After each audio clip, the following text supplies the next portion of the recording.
kemudian banyak pertanyaan juga Pak, Iya. nanya juga. Ini pesantren ada di Amerika, ada di Modus, di Connecticut. Ya. Izinnya gimana tuh Pak? Orang pikir boarding, bukan boarding juga. Iya. Boarding kan berarti ada boarding school, berarti ada izinnya, udah izin untuk sekolah. Iya. Itu gimana Pak? Ustaz? Ya, jadi izin tidak terlalu menjadi masalah karena izin itu kan tidak federal ya. Pendidikan itu bersifat state. Nah, kebetulan Connecticut ini kan state yang demokrat, lebih terbuka, ya liberal. Dan membuka pendidikan, termasuk pendidikan agama, ini kan hak agama. Jadi merupakan bagian dari religious freedom. Dan tentunya dihargai dan dihormatin kan, digaransi oleh konstitusi. Dan oleh karenanya kita tidak menghadapi banyak masalah, alhamdulillah. Justru sekarang ini kita dalam upaya membangun fasilitas ini akan kita mulai dengan perizinan. Tentu akan dimulai dengan kesediaan airnya bagaimana, tanahnya bagaimana. Iya, karena ini memang memerlukan beberapa fasilitas ke depan.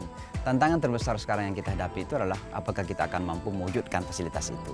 Masalah izin sebenarnya nggak ada masalah karena kita merasa bahwa kita tahu lah konstitusi Amerika, kita tahu undang-undang di Amerika, kita tahu aturan di Amerika. Jadi itu bukan suatu kekhawatiran yang terlalu besar bagi kami. Ya, itu penting banget tuh Ya. terjelaskan karena banyak orang bertanya nih gimana ada pesantren Ya. dibangun di Connecticut Ya. di tengah-tengah Amerika, mereka banyak bertanya orang bagaimana dengan izin ya, apalagi pendidikan di Amerika itu kan juga aturan juga ketat. Iya benar, ya apalagi boarding kan sifatnya tinggal di dalam kan, bagaimana dengan kesehatan, diinspeksi tempat tinggalnya anak-anak, kesesuaian dan macam-macam ya. Tapi alhamdulillah kita ikutin semua langkah-langkah yang diharuskan, kita ikutin.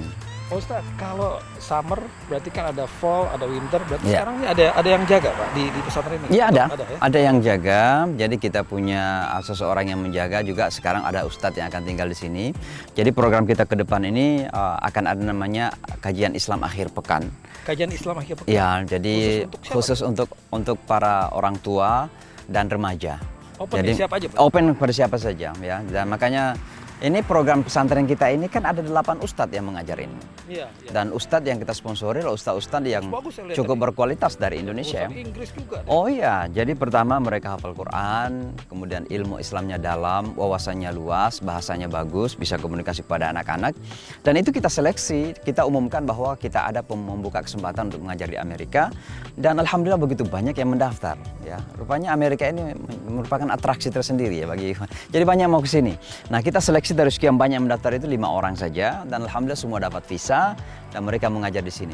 Nah, tentu selain mengajar kami buatkan program juga namanya GLP. GLP itu Global Leadership Program. Jadi sebelum mengajar? Enggak, jadi di sela-sela mengajar itu kami bawa mereka ke Washington DC, sudah ke Washington DC. Oh, gitu. Sudah ke Imam, ke KBRI, sudah ke beberapa tempat. Jadi mereka Studi tour juga? sudah tur, kemudian ke New York berdialog dengan Rabi Yahudi yang saya menulis buku bersama, dengan tokoh-tokoh agama. Jadi tujuan saya mendatangkan para ustadz ini bukan sekedar menjadi tenaga pengajar, tapi juga mempersiapkan mereka menjadi ustadz-ustadz yang berkaliber internasional dan punya wawasan global masa depan.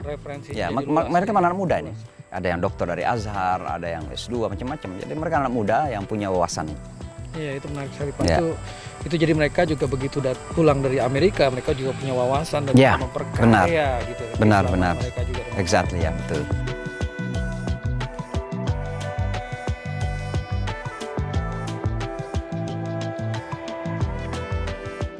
Pak Ustadz, ini pertanyaan terakhir Pak. Ya. Ini orang sering bertanya nih, ke depannya gimana Pak Ustadz?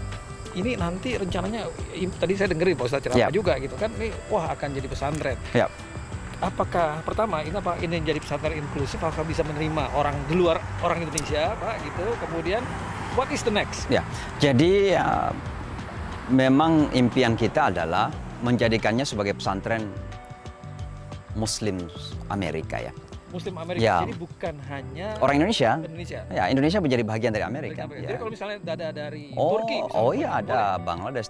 Tahun 2019 kita ada program tahfiz Quran sebulan penuh di sini. Itu ada beberapa Bangladesh yang ikut. Oh, Ya. Kemudian ada Guyana. Sekarang pun ada orang Sri Lanka, itu ayahnya, ibunya orang Indonesia tapi ayahnya orang Sri Lanka ikut. Nah, jadi tujuan kita memang untuk semua.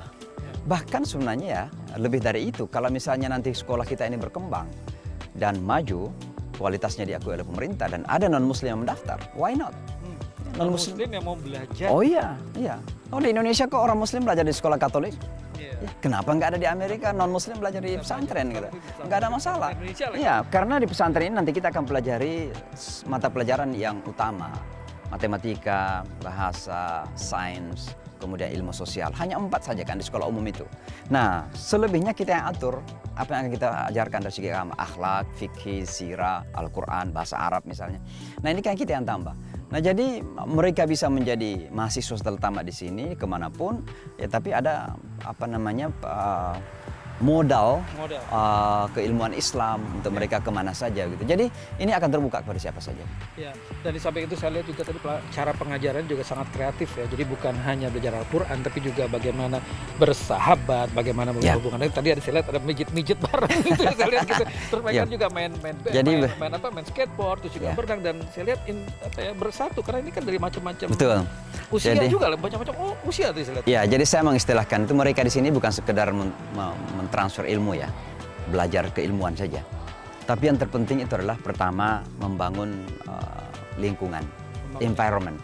Bahwa dengan berada di sini mereka merasa punya lingkungan yang berbeda. Ya, bangun subuh-subuh, salat berjamaah, waktu salat mereka berjamaah.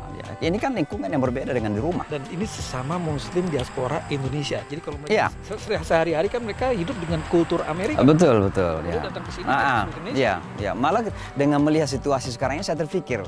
Gitu kan. Jadi supaya nggak ketinggalan kultur dan budaya anak-anak kita. Jadi tradisi anak kita ini nggak ketinggalan. Saya terpikir ya, tapi itu belum saya bicarakan kepada siapa. Baru ada di benak saya. Nah, ide kreatif. Ya, jadi saya tiba-tiba terpikir, kenapa ya? Kalau orang Cina bahasanya terjaga, orang Spanish bahasanya terjaga, kenapa anak-anak Indonesia hilang bahasa Indonesianya gitu loh? Nah, kenapa di pesantren kita nggak diajarkan dong bahasa Indonesia itu kan? Misalnya kan, jadi selama 2 bulan, selama 3 bulan misalnya mereka berkomunikasi bahasa Indonesia, pulang-pulang lancar misalnya kan? Contoh. Nah, itu yang pertama, jadi lingkungan. Nah, yang kedua, tanpa disengajakan, mereka sudah membentuk komunitasnya. Jadi anak-anak ini sekarang sudah punya komunitas. Minimal saat ini komunitas virtual. Karena mereka ada WhatsApp group, mereka ada Facebook grupan. Ya, betul. Ya, dan itu yang paling susah kita dapatkan di Amerika. Punya komunitas. Anak-anak kita kalau mereka kuliah, terkadang sudah lepas dari komunitas. Tapi kalau mereka ini sangat kuat dalam berkomunikasi, dari sini ini, maka ini akan terasa, oh, he's my brother, she is my sister, this is my community gitu loh. Maka kami mendorong mereka untuk membentuk komunitas, virtual community saat ini, karena COVID-19, dan tentu karena mereka tinggal berjauhan, maka kita mendorong mereka untuk membentuk virtual community atau komunitas virtual. Itu udah komunitas digital masa depan, Pak. Oh ya. Nanti setelah insya Allah kalau misalnya COVID sudah lewat, ini mereka akan besar dan mereka akan berkumpul lagi di sini. Betul. Gitu ya. Apakah itu ke depan di pesantren? Apakah itu mereka mengadakan rekreasi bersama? Atau mau bikin acara seminar Muslim? Betul. Sendiri, Ya why not? Why not? Ya. Tapi kan intinya mereka sudah ada networking di antara mereka dan itu yang kita inginkan. Jadi alhamdulillah pesantren selama pesantren Ramadan setelah pesantren musim panas ini luar biasa saya melihat ya. Luar biasa. Pak Ustadz, satu aja dikit aja Pak, Ya. ada tips nggak Pak buat anak-anak Indonesia untuk tetap semangat dan bahwa kalau mau nyantri itu bukan hanya di Indonesia, tapi di Amerika. Ya, jadi ini sudah sebuah realitas, sebuah kenyataan. Kita telah mewujudkan fasilitas untuk nyantri di Amerika. Nyantri di Amerika. Ya, jadi saya kira jangan lagi menyangka Amerika itu sebagai negara yang anti-Islam ya. Kalau ada Islamofobia itu wajar ya. Tapi Amerika adalah tempat yang sangat kondusif untuk kita mengembangkan keislaman kita, keilmuan kita.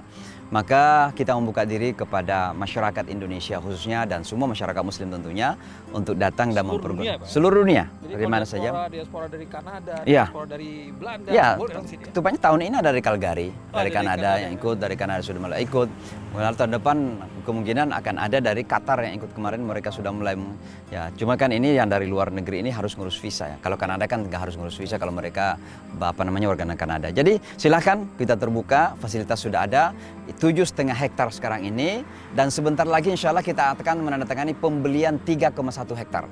Jadi akan menjadi 10,5 hektar lokasi kita di sini dari jalan sini sampai jalan depan dan seberang jalan ini tanah kita akan menjadi 10,5 hektar insya Allah. Amin Pak, mudah-mudahan semakin sukses ya Pak. Ya, amin. Insya Allah. Terima kasih.